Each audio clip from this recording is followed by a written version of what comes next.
The cops look outright stupid when he was brought in for allegedly assaulting and robbing the owner of a nightclub. DABABY, aka Jonathan Kirk, was brought in for an interrogation, but little did the detectives know he was about to completely outsmart them and show exactly how you should act in this situation. What's your full name? Come on. We just want to get it from you. This is just a formality. Just tell name, date of birth, and all that stuff. Immediately, it's obvious that this isn't going to be an easy one for the detectives. Kirk starts off by refusing to answer any of the officer's questions, even just regarding his own name. He's already been read his Miranda rights, informing him that he has the right to remain silent, so it seems as though he's choosing to do just that. Interestingly, however, he is choosing to waive his right to a lawyer, and let's be honest here, it's not because he can't afford it. The best course of action if you're ever put in this scenario is to stay silent and ask for a lawyer. But this time, Kirk is confident that he'll be able to wriggle out of this himself, as long as he chooses his words carefully.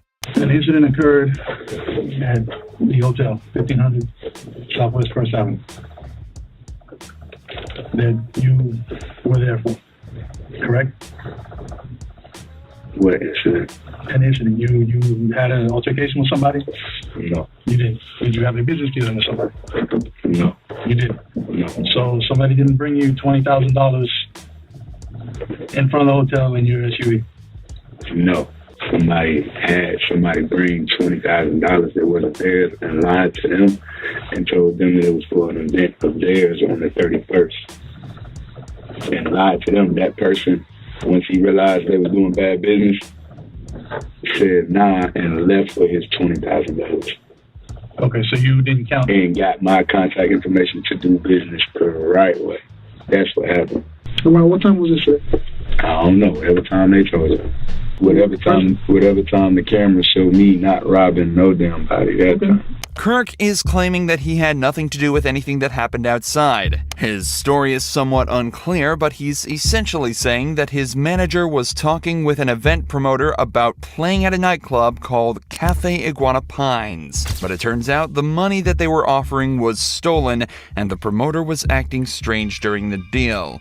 So instead of taking it and going through with it anyway, he told them to get their act together and left without an argument. This, of course, does not explain the altercation outside that was clearly caught on camera, but with the footage unclear and no witnesses nearby to identify the assailants, as long as Kirk sticks to his story, theoretically, things should be perfectly fine. Common sense. You know what I made to even be down here? A promoter booked me at that hotel. I didn't pay to be at the hotel. I was paid for. You'd have let me on my room, you would have saw close to $250 million cash, legally, hard-earned money. I don't got to take nothing from nobody, bro. Well, let me ask you this. I will go outside here right now and throw $10,000 in the air. Like, I do not care about no money. I don't. Was there an argument? No, it was an argument. I didn't argue with a soul. My voice was never raised. There was never aggressive language from me. None of that. Was there a fight? None of that. No, I ain't seen no fight. And nothing was taken. We shouldn't be in no robbery, bro. So when y'all get done doing what y'all doing, y'all need to do y'all job. Y'all need to follow y'all process. And y'all need to arrest whoever gave y'all these false allegations, bro. This is bullshit. While it may just look like Kirk is flexing his rapper money here, this is actually a very good point for him to bring up in this situation. If he's doing random $30,000 deals on a weekday and paying for hundreds of thousands of people per month, what does he need $80 and an iPhone for? The further he can place himself from this event, both literally and figuratively, the better. From Kirk's point of view, he was nowhere near that crime. He had no reason to commit that crime, and he has sound and reasonable explanation for his whereabouts at the time. However, from the detective's side, a crime was committed, and Kirk's vehicle was right there as it happened. So they need to try and extract the information needed to piece his day together to come up with a story that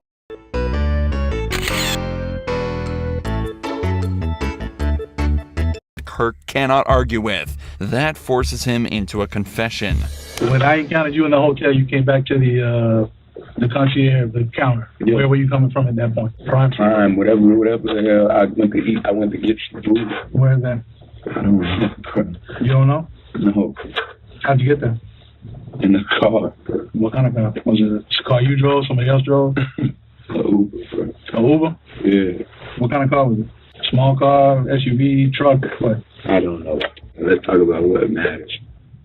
Let's talk about what why we're matters. here. Let's talk about what y'all need to get me about this stuff. When I'm driving in the car, what I went to go eat, what time I went, that don't have nothing to do with the fact I ain't robbed a damn soul. Me, nobody around me, ain't nobody robbing nobody. Let's take the word robbery out of the picture. So while we here, we taking the word robbery out of the picture. Y'all are robbery. This is robbery unit. That's the second word he said. That's the second word he said when he came in here. Robbery. Come on, bro. Okay, listen. He told me he asked to question me about a robbery when I walked in my hotel. Robbery. I had every answer to the question you needed right there. Whoa, that ain't it. That's false. Okay. Throw that out the window. We talking about robbery, bro. It's nothing for me to talk about. I didn't rob. So do you think that we just woke up this morning and decided to just... I think y'all got a phone call from somebody that's already a liar. I know they're a liar. Got a phone call from somebody that's a liar and y'all bought it. Y'all believed it. Y'all got me in here and y'all put me in handcuffs. Brought me outside the hotel in handcuffs, cameras and shit all on me. Come on, bro. This shit is bad for what I got going on. And I ain't even do shit to that, man. Even without a lawyer present, Kirk knows exactly what to do. He currently has the upper hand in this interrogation and needs to keep it that way. The cops are searching for anything that puts Kirk at the scene of the crime, but by redirecting the conversation away from that, back to what he thinks is actually important, there's no realistic way that they'll be able to get what they need. But even though he's winning, it's still worth noting how strange it is that he's not asking for a lawyer. Kirk obviously knows exactly what to do in an interrogation and has clearly spent time learning what to do. If that's true, he should also know that there's next to no scenarios where lawyering up will harm his case. But whether it's an ego thing or just a lapse in his thinking, Kirk is definitely still winning this interrogation. But he's about to start absolutely dominating. We talking about criminals. When I do business, it's legally binding. It's legally binding. Everything I do, you have to sign a contract. You got to sign a contract. Okay, it's a contract right now. The whole incident happened and nothing went wrong. Nothing happened. There was no... Not to my knowledge. There was no fight. There was no scuffle. There was no... I ain't fighting nobody. But y'all know it's too much. Y'all know too many lies.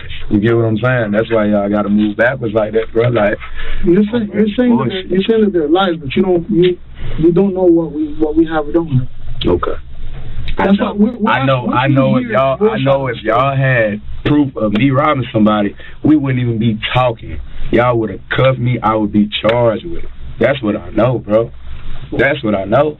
Now, while this isn't necessarily true in every case, it is absolutely true here. If you're in an interrogation room and the cops are trying to find out details of the case and accusing you of a crime instead of charging you immediately, it very likely means that they're missing the details needed to charge you.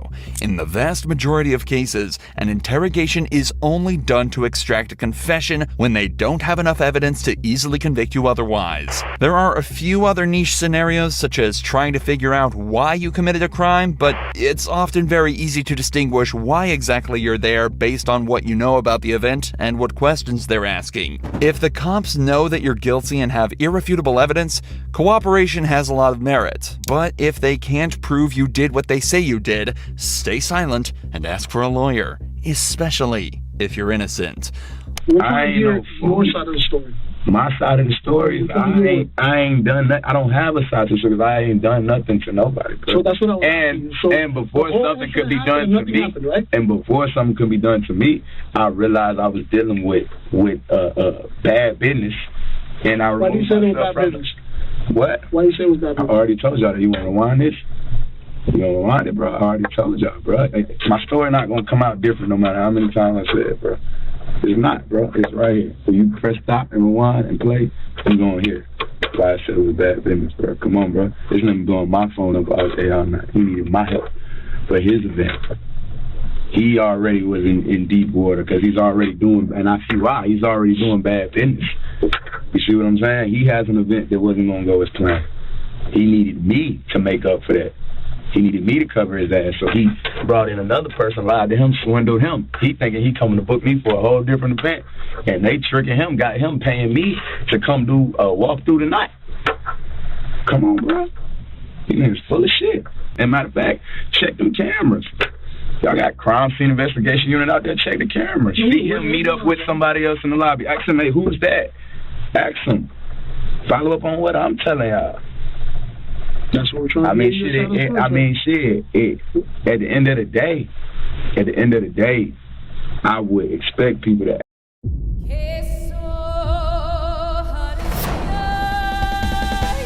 act on common sense anyway. The cops have realized that they're definitely not getting anything out of him for now. He's told his side of the story and made it clear that it won't be changing, no matter what they say. So, as is the protocol here, the detectives decide to leave the room and spend some time outside trying to come up with their next move. This is also often done as it gives the suspect time alone in the room to sit and build up anxiety. In many cases, it can actually be the difference between breaking through a suspect or not. But in this case, Kirk literally just shut his eyes and went to sleep. This dude really does not care.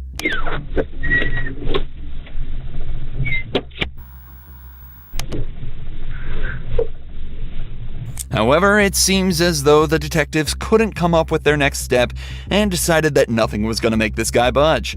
The next time a detective returned, it was regarding the security of Kirk's belongings that had been left in his hotel room. Even though he hasn't been convicted yet, he was still the prime suspect of this investigation, so he'd be spending some time in jail while they figured out what to do and gathered all the evidence they could. So they just had to figure out what to do with his stuff while he was locked up. But obviously, Kirk refused to let them touch his stuff and just let the hotel deal with it. Kirk was facing a possible sentence of up to 15 years in prison plus a $10,000 fine, plus any charges they could slap him with for the battery. That's only if they could gather enough evidence, though. Evidence they absolutely were not getting from Kirk, or the blocked security footage that was the only evidence the crime even took place.